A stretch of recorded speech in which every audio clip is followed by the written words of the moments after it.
견디지 않아도 괜찮아. 박원순, 신희섭, 장영희, 최인호, 황주리의 지음.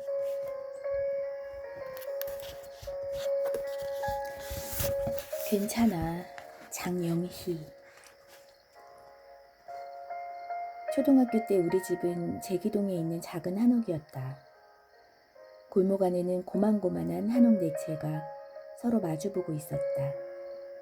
그때만 해도 한 집의 아이가 대넷은 되었으므로 그 골목길만 초등학교 아이들이 줄잡아 10명이 넘었다. 학교가 파할 때쯤 되면 골목 안은 시끌벅적 아이들의 놀이터가 되었다. 어머니는 내가 집에서 책만 읽는 것을 싫어하셨다. 그래서 방과 후 골목길에 아이들이 모일 때쯤이면 어머니는 대문 앞 계단에 작은 방석을 깔고 나를 거기에 앉히셨다. 아이들이 노는 것을 구경이라도 하라는 뜻이었다. 딱히 놀이기구가 없던 그때 친구들은 대부분 술래잡기, 사방치기, 공기놀이, 고무줄 등을 하고 놀았지만 나는 공기 외에는 어떤 놀이에도 참여할 수가 없었다. 하지만 골목 안 친구들은 나를 위해 꼭 무언가 역할을 만들어 주었다. 고무줄이나 달리기를 하면 내게 심판을 시키거나 신발 주머니와 책가방을 맡겼다. 뿐인가? 술래잡기를 할 때는 한 곳에 앉아있는 내가 답답할까봐 미리 내게 어디에 숨을지 말해주고 숨는 친구도 있었다. 우리 집은 골목 안에서 중앙이 아니라 구석 쪽이었지만 내가 앉아있는 계단 앞이 친구들의 놀이무대였다. 놀이에 참여하지 못해도 나는 전혀 소외감이나 박탈감을 느끼지 않았다. 아니, 지금 생각하면 내가 소외감을 느낄까봐 친구들이 배려를 해준 것이었다. 그 골목길에서 일이다. 초등학교 1학년 때였던 것 같다. 하루는 우리 반이 좀 일찍 끝나서 나는 혼자 집 앞에 앉아 있었다. 그런데 그때 마침 깨어장수가 골목길을 지나고 있었다. 그 아저씨는 가위만 쩔렁이며 내 앞을 지나더니 다시 돌아와 내게 깨어 2개를 내밀었다. 순간 그 아저씨와 내 눈이 마주쳤다. 아저씨는 아무 말도 하지 않고 아주 잠깐 미소를 지어 보이며 말했다. 괜찮아. 무엇이 괜찮다는 것인지는 몰랐다. 돈 없이 깨엇을 공짜로 받아도 괜찮다는 것인지 아니면 목발을 짚고 살아도 괜찮다는 것인지. 하지만 그건 중요하지 않다. 중요한 건 내가 그날 마음을 정했다는 것이다. 이 세상은 그런대로 살만한 곳이라고. 좋은 사람들이 있고 선의와 사랑이 있고 괜찮아 라는 말처럼 용서와 너그러움이 있는 곳이라고 믿기 시작했다는 것이다. 어느 방송 채널에 오래전 학교 친구를 찾는 프로그램이 있다. 한 번은 가수 김현철이 나와서 초등학교 때 친구들을 찾았는데 함께 축구하던 이야기가 나왔다. 당시 허리가 36인치일 정도로 뚱뚱한 친구가 있었는데 뚱뚱해서 잘 뛰지 못한다고 다른 친구들이 축구팀에 끼워주려고 하지 않았다. 그때 김현철이 나서서 말했다. 그럼 얜 골키퍼를 하면 함께 놀 수 있잖아. 그래서 그 친구는 골키퍼로 친구들과 함께 축구를 했고 몇십 년이 지난 후에도 그 따뜻한 말과 마음을 그대로 기억하고 있었다. 괜찮아. 난 지금도 이 말을 들으면 괜히 가슴이 찡해진다. 지난 2002년 월드컵 4강에서 독일에게 졌을 때 관중들은 선수들을 향해 외쳤다. 괜찮아, 괜찮아.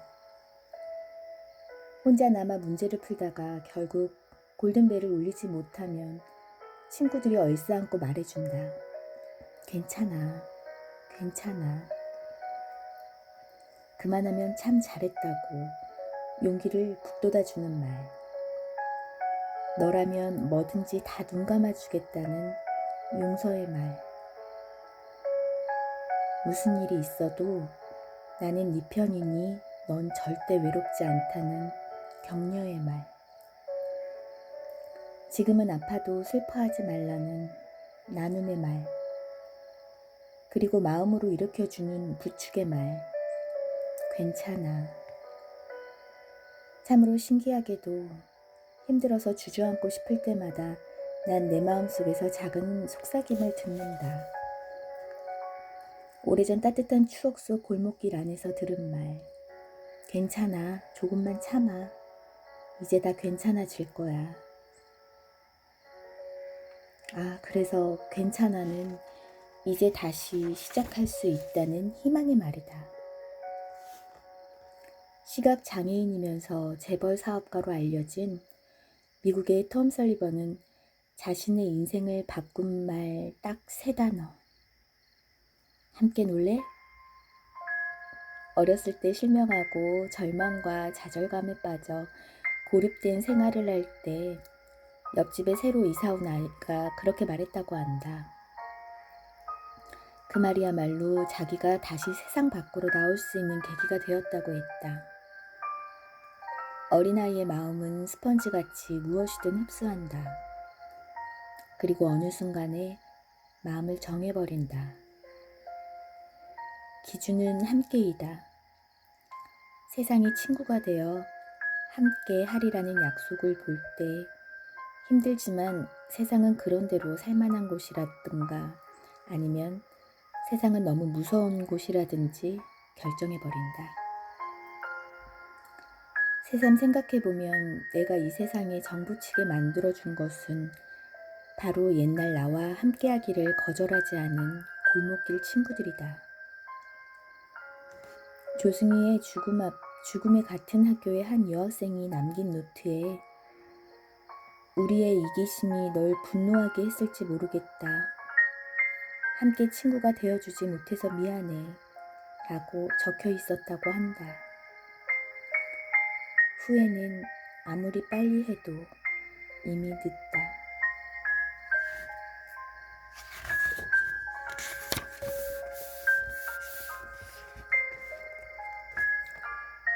몸을 튼튼히 해서 죽지 않으면 된다. 김경옥. 중학교 1학년 때 전학을 갔는데 그 학교에 도서실이 있었다. 마음 둘 곳 없어서 괴로웠던 그 시기에 대부분을 나는 도서실의 어두운 마루 위에서 보냈다. 봄날의 어지러움증과 여름날의 무기력증이 빈혈 때문에 생긴 생리현상일 뿐이라는 걸 나중에 인정하게 되었지만 그때는 그게 생이 부조리 탓인 줄 알았다. 지은 지 오래된 도서실 건물에는 빛이 잘 들어오지 않았다. 검은 마루와 회색 벽 속에서 인간의 굴레, 황야의 일이 이런 소설들을 읽었다. 어둑한 저녁 현기증을 느끼며 일어설 때 소설 속의 황량하고 격정적인 세계가 미묘한 끌림으로 다가왔다. 막 사춘기에 접어든 그때 남독과 난독으로 많은 시간을 보냈다. 신라건과 파우스트, 잃어버린 시간을 찾아서가 그 시기에 내팽겨쳐졌다. 죄와 벌, 마의 산, 이방인, 변신은 끝까지 붙들고 있었지만 얻은 건 별로 없었다. 중학교 때의 수준에 맞지 않는 잘못된 독서 탓에 몇몇 명작들은 그 향기를 아직도 가까이 하지 못하고 있다. 당시 도서실 사서 언니가 추천해준 책으로는 폭풍의 언덕과 제인 에어, 주홍글씨, 작은 아씨들이었다. 좀 자존심 상해하면서 왜냐하면 이미 이 책들을 다 읽었다고 생각했으므로 마지못해 받아들였는데 그만 제인 에어에 사로잡히고 말았다. 11월의 나무 같은 제인 에어가 책 속에서 당차게 말했기 때문이다. 나는 그곳의 어느 누구와도 통하지 않았다. 그들이 나를 사랑하지 않은 것은 사실이지만 나도 마찬가지로 그들을 사랑하지 않았다. 독선과 위선에 맞서며 어린 고아 소녀는 목사 앞에서 시편이 재미없다고 말하고 외숙모에겐 자기 살부치가 아니어서 다행이라고 말한다. 제인의 강단은 목사가 겁주면서 지옥의 구덩이에 빠져서 영원히 불타지 않으려면 어떻게 해야 하느냐고 물을 때 주눅들지 않고 이렇게 대답하게 한다. 몸을 튼튼히 해서 죽지 않아야 하지요. 스스로를 평생 거짓말 한번 하지 않고 바르게 산다고 믿는 목사 같은 사람들이 너무 많다. 그런 사람들이 선점한 천당이라면 못 가도 그만이라고. 그런 사람들이 위협의 수단으로 삼는 지옥이라면 안 가기 위해서 건강하게 오래 살 수밖에 없다고. 아주 오래전 그때 제인 에어가 허약한 내게 가르쳐 주었다.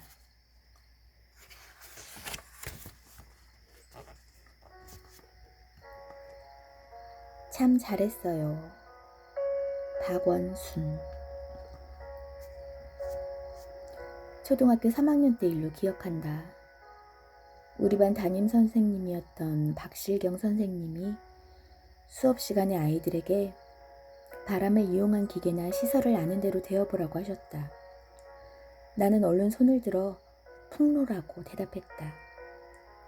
시골에서는 집집마다 매일같이 사용하던 것이므로 선생님의 질문에 금방 손을 들고 답을 맞힐 수 있었다. 그런데 선생님은 나에게 참 잘했다고 말씀해 주셨다. 심지어 수업이 끝난 뒤 교문을 나설 때 또다시 칭찬하셨다. 평소에 말도 없고 말썽이나 부리던 아이가 답을 맞췄으니 특별히 칭찬해 주셨는지도 모르겠다. 평소 개구쟁이로 유명하던 나에게 그런 칭찬은 처음이었다. 집에서도 얼마나 골칫거리였는지. 일찍 학교에나 다니라고 취학 연령이 되기도 전에 입학시킬 정도였다. 위로 누나가 넷이고 동생마저 여자인 외아들이라 버릇이 나빠졌던 것 같다. 학교에 가서도 마찬가지였다. 성적이 크게 좋았던 것도 아니고 품행이 방정했던 것도 아니었다. 그런데 나에게 선생님의 칭찬은 참으로 큰 충격을 주었다. 나도 뭔가 잘할 수 있는 아이구나 라는 생각을 하게 만들었던 것이다. 실제로 그 후 나는 공부를 잘하게 되었다. 하루아침에 세상을 보는 눈이 달라졌다. 숙제도 열심히 하고 수업 시간이 괜히 기다려지기까지 했다. 그러다 보니 열등생이 어느새 우등생으로 변했다. 개구쟁이가 모범생으로 변했다. 4학년 이후 나는 계속 반장을 했고 학업 우수상을 탔다. 초등학교 6학년 때는 정교 어린이 회장을 지냈고 졸업할 때는 교육장상까지 탈 정도가 되었다. 말 한마디가 천냥빛을 갚는다는 말도 있지만 칭찬 한마디가 인생을 좌우한다고 해도 과언이 아니다. 어찌 보면 참 아무것도 아닌 것을 가지고 선생님은 칭찬을 아끼지 않으셨다. 그리고 그 칭찬은 나의 인생을 크게 변화시켰다. 그 후 선생님은 다른 학교를 전전하시다가 다시 내가 졸업한 초등학교의 교장 선생님으로 부임해 오셨다. 내가 변호사 생활을 하고 있을 때였는데 어느 날 선생님이 서울로 찾아오셨다. 이런저런 말씀을 하시던 선생님은 아주 오랜 주저 끝에 우리 학교에 자네 같은 훌륭한 졸업생도 있는데 아직 컴퓨터가 한 대도 없구나. 혹시 여건이 되어 컴퓨터를 한 대 사주면 후배들이 얼마나 좋아하겠는가 라는 말씀을 꺼내셨다. 선생님께서 모처럼 하신 부탁인데 거절하기가 어려웠다. 더구나 나의 오늘을 있게 한 선생님이시니 어떻게 그 요청을 거절할 수 있었겠는가. 컴퓨터를 들여놓고 선생님은 온 학교와 동네, 이웃 학교에까지 자랑하셨다고 한다. 그리고 고맙다는 장문의 편지를 내게 보내셨다. 내가 한 일은 자기 그지 없는데 그런 나를 칭찬해 주시니 나는 몸둘 바를 모를 정도로 부끄러웠다. 그 후 선생님은 정면 퇴임을 하셨고 얼마 지나지 않아 타고 다니시던 오토바이 사고로 안타깝게도 돌아가시고 말았다. 정년 퇴임식에는 꼭 가서 감사의 인사를 올려야지 했는데 결국 나는 업무 때문에 가지 못하고 아내를 대신 보내고 말았다. 그 죄책감에 나는 언제나 선생님께 부채감을 느끼며 산다. 이렇게 선생님의 칭찬으로 스스로 자극과 격려를 받고 인생에 큰 지침을 얻었음에도 사실 나는 다른 사람에게 그것을 실천하는 데 인색하다. 우리 집 아이들에게나 함께 일하는 직장의 간사들에게도 후덕하게 대하지 못한다. 따지고 보면 내가 그 나이 때는 이만큼 잘할 수 없었을 텐데도 지금의 내 기준으로 사람을 평가해버린다. 가끔은 그런 나를 꾸짖고 반성한다. 앞으로 사람들을 많이 칭찬해 주어야지 다짐하지만 그게 잘 안 된다. 그럴 때마다 나는 박실경 선생님을 생각한다.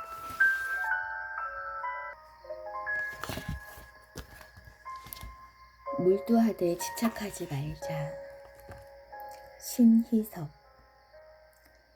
사춘기 때는 누구나 세상에 대한 불만이 많고 반발심에 따른 행동을 보이게 마련이다.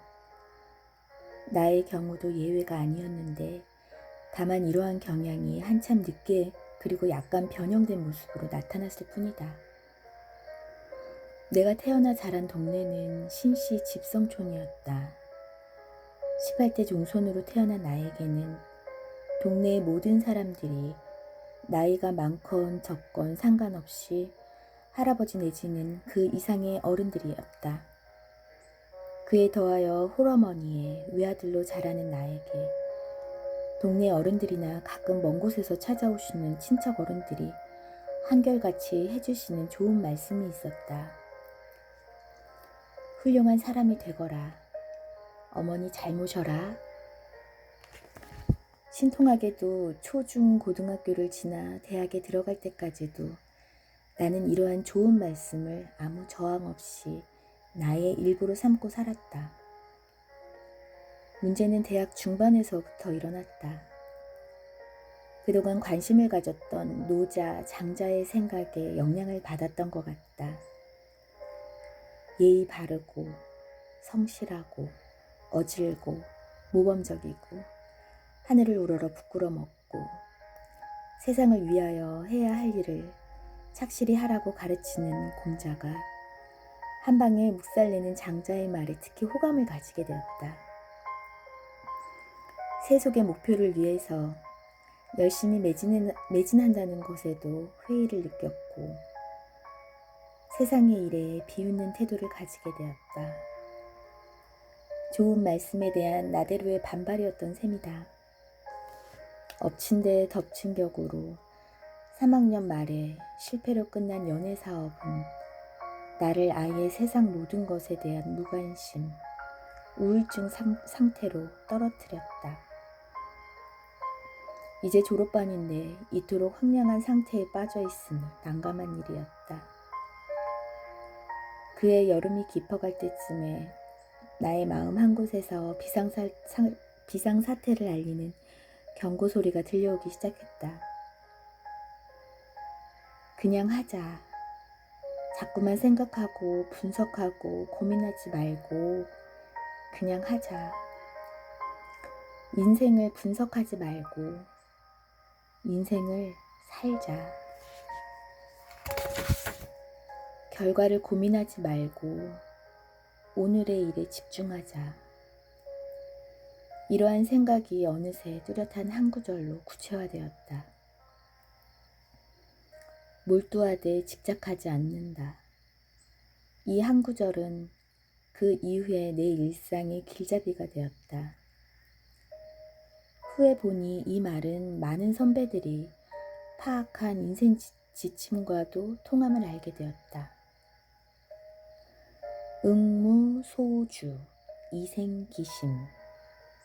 이 말이나 오늘날 일용할 양식과도 통하지 않을까 짐짓 생각해 본다. 그런데 나에게서 이 구절을 들은 한 친구가 하는 말. 야, 그건 내가 연애할 때 행동 지침인데 모든 것은 통하는 것인가 보다.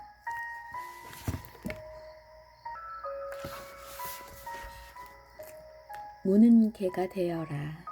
황주리. 나를 키운 건 파라리 바람이라고 말했던 시인을 생각합니다. 자화상이라는 제목의 그 시를 읽은 후 나는 오래도록 나를 키운 건 파라리 고독이라고 생각하며 살았습니다. 진주처럼 알품은 고독, 그보다 맑고 깨끗한 마음의 상태가 또 있을까요? 조금쯤 덜 고독한 지금의 나는 30살, 그 고독한 날들의 풍경이 그립습니다. 어머니는 젊은 내게 늘 말씀하셨습니다. 무는 개가 되라고. 그래야 돌아본다고. 아프면 아프다고. 틀리면 틀렸다고. 똑부러지게 자신의 의사를 표현할 줄 아는 사람이 되라는 말씀이겠지요. 착한 내 어머니는 평생 무는 개가 되지 못한 채 78살이 되셨습니다. 그런 분이 내게 무는 개가 되라 하십니다. 이 험한 세상에 그저 묵묵히 제 할 일만 하면서 기분이 나쁘거나 조금 손해를 보아도 그냥 눈 딱 감고 침묵하는 사람이 되지 말라는 뜻이겠지요. 문득 제 땅을 모두 빼앗기고도 조용히 살아가는 아메리칸 인디언을 생각합니다. 비폭력, 무저항을 말하던 마하트마 간디를 떠올립니다. 어머니를 그대로 빼닮은 내가 물기는커녕 물리지만 않아도 다행이라는 건 누구보다 어머니 당신이 제일 잘하십니다. 제가 누구랑 싸워서 이기는 걸 보셨어요? 아니면 꿔준 돈을 제대로 받는 꼴을 보셨어요?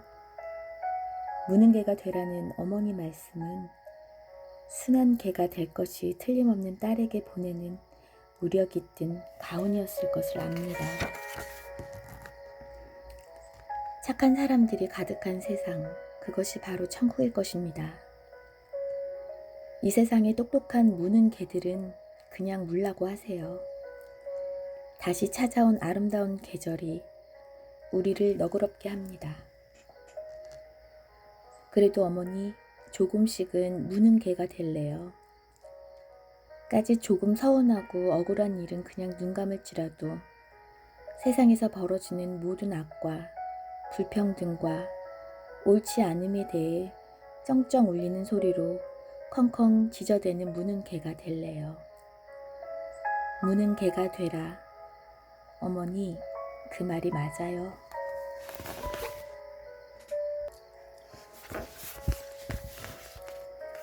지금 당장 튀지 않아도 돼. 난 평생 할 거니까.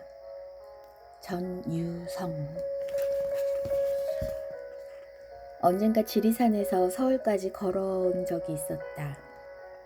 지리산을 꼭 한번 종주해보리라는 마음이 있었는데 이런저런 바쁜 핑계를 대며 살다 보니 지리산 종주를 못해보고 인생 종주일 것 같아서 에라 모르겠다. 방송이고 뭐고 다 때려치우고 지리산으로 떠나보자 하고 지리산 한자락에 있는 암자의 몸을 풀고 호시탐탐 종주를 노렸다.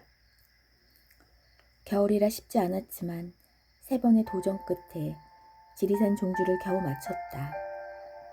걷는데 탄력도 좀 붙는 것 같은데 종주를 끝마치려니 아쉬움도 남고 욕심도 생겼다.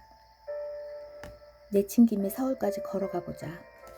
마음 먹고 결심이 꺾이기 전에 길을 서둘러 서울까지 걸어왔다. 그 후로 많은 사람들이 물어본다. 서울까지 걸어오는데 며칠 걸렸어요? 11일 걸렸습니다. 아, 그래요? 고생 많이 하셨네요. 그러고는 다음 질문이 없다.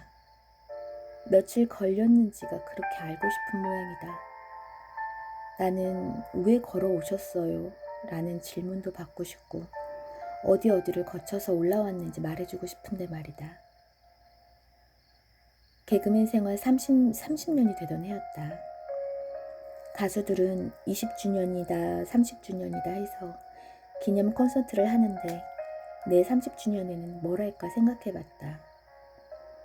20년이나 30년 활동했다가 그 가수를 좋아하는 사람들이 그 기간만큼 있었다는 이야기인데 왜 비싼 공연장을 빌려서 할까 하는 생각이 문득 들었다.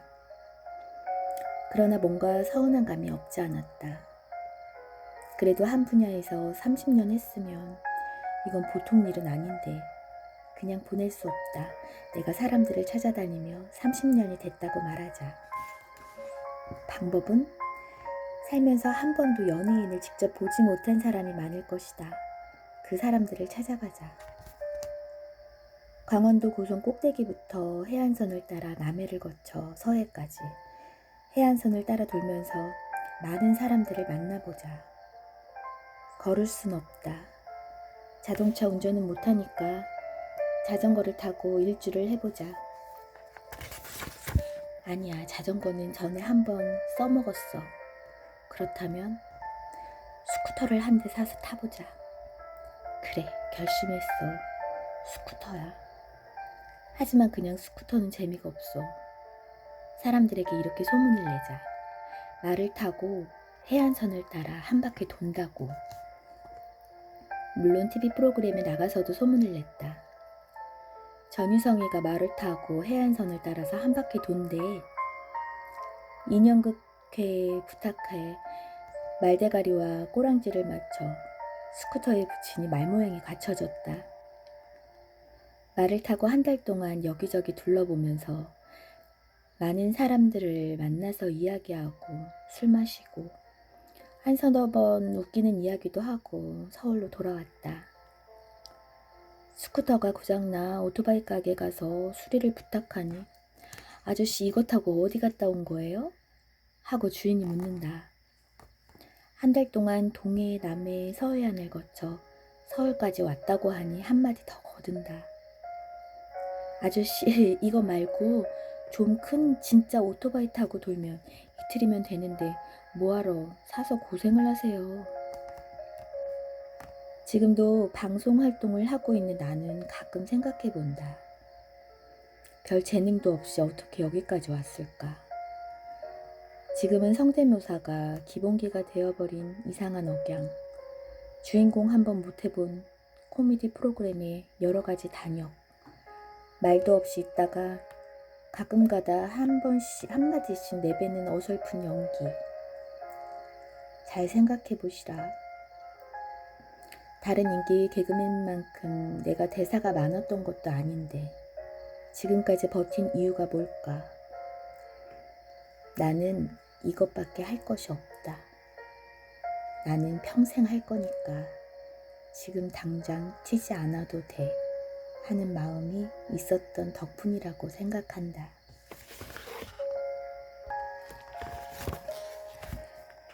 도둑놈은 되지 말아야지. 이춘연. 수많은 책과 선후배, 동료들의 가르침을 내 인생의 참고와 지표로 여기며 살아오고 있다. 그 중에서도 유난히 잊히지 않고 나이를 먹고 나서 후배들에게 자주 인용하는 말이 있다.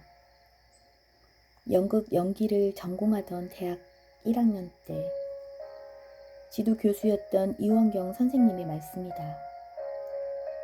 연습을 게을리하고 무대에 오르는 배우는 남의 물건을 훔치는 것보다 더 나쁜 도둑놈이다. 당시 내 나이로서는 언뜻 그 뜻을 헤아릴 수가 없었다. 무대에 선 배우가 남의 것을 훔치는 일은 없을 테니까 도둑놈이라니. 그러나 게으른 배우는 뭔가를 훔치기 위해 남의 집 담장을 넘는 것보다 더 나쁜 도둑놈이 될 수 있다는 것을 깨치는데 많은 시간이 걸리지 않았다. 서툰 배우의 연기는 관객들의 소중한 시간과 돈을 훔치고 결국 불쾌감, 허탈감을 주어 정신적인 피해를 입히니 말이다. 나는 줄곧 연극, 영화계에 몸담아 왔다. 운 좋게도 내가 좋아하는 일을 하면서도 아직 굶어 죽지 않고 있다. 그리고 도둑놈이 되지 않으려고 노력한다고 하는데도 아직도 본의 아니게 자주 도둑놈이 되고 있다고 자책하고 고민하는 날들이 많다. 도둑놈이 되지 않으려는 노력, 이것은 비단 연극이나 영화인들에게 적용되는 가르침만은 아닐 것이다.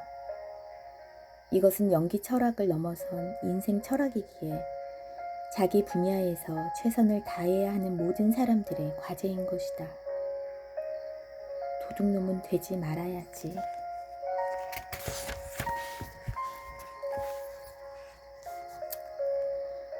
그저 즐겁게 살아라. 이미옥.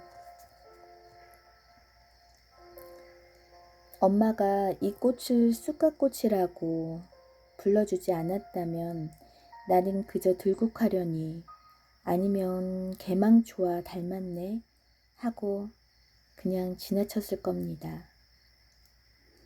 그러나 엄마는 이 꽃들을 쑥갓꽃이라고 불러주어 나는 그 앞에 항아리처럼 주저앉아 그 안을 들여다보았습니다. 와, 참 예쁘다. 노른자 터진 계란 프라이 꽃 같은 쑥갓꽃은 보기만 해도 저절로 웃음이 나왔습니다. 엄마가 내 손을 잡아당기면서 호들갑을 떨만도 했습니다. 그리고 내가 박수 짝짝 쳐가며 활짝 웃을만도 했고요. 쑥갓꽃을 가만 들여다보니 나는 왠지 춘자라는 아이가 생각났습니다. 강원도 깊은 산골의 키 작은 소녀 춘자라는 아이를 닮은 소박한 꽃이었습니다. 사진기로 쑥갓꽃을 찍다가 문득 주말농장을 둘러보니 가지꽃, 고추꽃, 오이꽃, 호박꽃들이 활짝 피어 있었습니다. 불현듯 나는 내가 먹은 나물들이 꽃을 피운다는 것이 신기했습니다. 그러니까 나는 모든 식물들이 꽃을 피운다는 걸 까맣게 잊고 살았던 겁니다. 꽃이 열매가 된다는 것도 모른 채 작은 할아버지네 과수원에서 참외꽃들을 치마 가득 땄던 유년 시절처럼요. 나는 대단한 걸 발견한 사람처럼 주말 농장의 꽃들을 카메라로 찍으며 자꾸 웃어댔습니다. 그저 즐겁게 살아라. 엄마는 뜬금없이 내 엉덩이를 둥둥 두들겨 주었습니다. 그건 공부하기 힘들다고 짜증을 부렸던 학창시절부터 회사 그만두고 싶다고 투정을 부렸던 직장생활 때까지 둥둥거렸던 엉덩이로 들었던 말입니다. 그리고 내가 시집가는 날에도 엄마는 즐겁게만 살라며 엉덩이를 두들겨 주셨습니다. 그러니까 즐겁게 살라는 엄마의 말은 엉덩이가 기억하는 몸의 언어였습니다. 그러나 쌀알 같은 일상은 결코 즐겁지만은 않았습니다. 난 아직도 즐겁게 사는 방법을 모르겠어. 나는 엄마가 어떻게 매일매일 봄날의 꽃처럼 웃어대는지 궁금했습니다. 진공관 속에 갇혀있는 것 같은 답답한 직장 생활 속에서 나는 이미 웃음을 잃은 지 오래였습니다. 인격적으로 실망한 직장 상사 앞에서 억지로 웃어야 하는 것도 견딜 수 없는 일이었습니다. 있어도 감사하고 없어도 감사하면 돼. 엄마는 상추들을 다 뽑아내면서 말했습니다. 올해 비가 많이 내려 상추가 다 녹아버렸지만 엄마는 그리 실망하는 기색이 없었습니다. 농사란 잘 될 때도 있고 안 될 때도 있다는 겁니다. 작은 땅이지만 서울에서 이렇게 농사를 지을 수 있다는 것 자체가 감사하다는 겁니다. 그러니까 삶의 기쁨과 슬픔보다는 내가 살아있다는 것 자체가 감사하다는 거죠. 그러고 보니 엄마의 짧은 식사기도 속에는 항상 감사라는 말이 5번도 넘게 들어가 있었습니다. 엄마가 자주 쓰던 말 중 하나가 감사합니다 라는 말이었습니다. 엄마가 그저 즐겁게 살 수 있었던 건 바로 있으나 없으나 감사할 줄 알았기 때문이었습니다. 항상 기뻐하라, 모든 일에 감사하라고 하느님께서 엄마의 입술을 통해 내게 말씀해 주시는 것 같았습니다. 나는 부지런히 꽃을 찍던 카메라를 엄마에게 돌렸습니다. 엄마, 나 좀 봐. 네가 그렇게 말하지 않아도 내 마음은 언제나 널 보고 있는걸. 흙 묻은 손으로 이마에 땀을 쓱 닦아내며 엄마는 웃었습니다. 언제나 봄 햇살같이 웃으며 그저 즐겁고 감사하게 사는 황춘자 씨, 소박한 쑥갓꽃을 닮은 우리 엄마입니다. 하느님께서 나에게 주신 가장 소중한 선물입니다.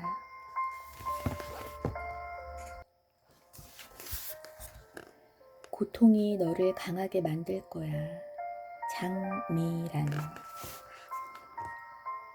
어렸을 때부터 나는 특별히 잘하는 것이 없는 아이였다. 어디 나가도 자신 있게 의견을 말하지 못했다. 단점이 많은 아이였기 때문이다. 외모, 환경 등등. 모든 것이 창피하고 부끄러웠다. 그런 것들 때문에 힘들어할 때 나보다 더 힘들어하며 나를 응원해 주신 분이 있다. 그분은 날 사랑해 주시고 많은 것을 가르쳐 주셨지만 잘못했을 때는 더없이 무서운 분이기도 했다. 나는 그분을 존경해서 하느님께 그분을 닮게 해달라고 기도를 한다. 내가 운동을 시작한 것도 그분의 기도와 권유 때문이었다. 한때는 왜 이리 힘들고 어려운 걸 나에게 시키나 원망도 많이 했지만 지금은 누구보다 감사하고 있다. 아무것도 모르고 시작했던 운동이 내 삶을 이리도 바꾸어 놓을 줄은 상상도 못했기 때문이다. 운동을 하면서 1등을 하고 금메달을 따고 대표 선수가 되었다. 정말 기뻤고 나 자신이 자랑스러웠다. 어려서 나의 단점이라고 생각했던 부분들이 지금은 가장 큰 장점이 되었기에 그 기쁨은 더 컸다. 시간이 흐르며 나는 더욱더 성장했고 올림픽이라는 큰 무대를 준비하며 더 큰 목표와 꿈을 세웠다. 나의 꿈이 이루어지길 기도하면서 하지만 쉽게 되는 일은 없나 보다. 올림픽을 1년 앞두고 시합 도중 허리 부상을 입었다. 눈물이 흘렀다. 늘 승승장구하던 나에게 이런 일이 닥치다니 갑자기 모든 것이 무섭고 두려워지기 시작했다. 치료를 마치고 재활 운동을 한다 하더라도 과연 내가 다시 운동을 할 수 있을까? 그런 내게 그분이 말씀하셨다. 미란아, 지금 너는 많이 힘들고 고통스럽겠지. 하지만 지금의 고통이 너를 더 강하게 하는 훈련이라 생각하렴. 조금만 참고 이겨내면 더 큰 축복이 따를 거야. 나는 그 말을 믿었다. 그 말을 큰 의지 삼아 정말 열심히 준비했다. 힘든 일이 닥쳐